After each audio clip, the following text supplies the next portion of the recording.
প্রতিবেশী দেশকে বলবো, আপনারা নিজের চরকায় তেল দেন, আপনারাও শান্তিতে থাকেন, আমাদেরকেও শান্তিতে থাকতে দেন। সব চেঞ্জ করা যায়, প্রতিবেশী চেঞ্জ করা যায় না। আমাদের ল্যান্ড তাদের ল্যান্ড, পাশাপাশি। আমরা চাই তারাও সুখে থাক, আমরাও সুখে থাকি, ঠিক কিনা? কিন্তু প্রতিবেশী হলে বন্ধুত্বপূর্ণ আচরণ করতে হয়।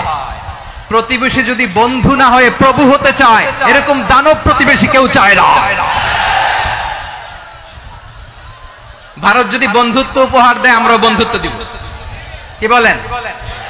তারা যদি বন্ধু সুলভ আচরণ করে, আমরাও বন্ধুত্ব উপহার দেব। কারণ আমাদের পররাষ্ট্র নীতি হচ্ছে সবার সাথে বন্ধুত্ব, কারোর সাথে বৈরিতা নয়। আলহামদুলিল্লাহ বলেন, কত চমৎকার পলিসি আমাদের। আমরা নির্বিবাদী, আমরা বাংলাদেশিরা শান্তিকামী। We are proud of that. এজন্য আমরা গর্ববোধ করি। আমাদের পররাষ্ট্র নীতি সবার সাথে বন্ধুত্ব, কারোর সাথে শত্রুতা নয়। তাই প্রতিবেশী দেশকে বলবো, আমার ভাইয়েরা, আপনারাও আমাদের ভাই, বন্ধুত্ব দিলে বন্ধুত্ব পাবেন। বন্ধুত্ব ইজ ওয়েলকাম, দাদাগিরি নয়। বন্ধুত্ব ওয়েলকাম, দাদাগিরি নয়। Loud and clear.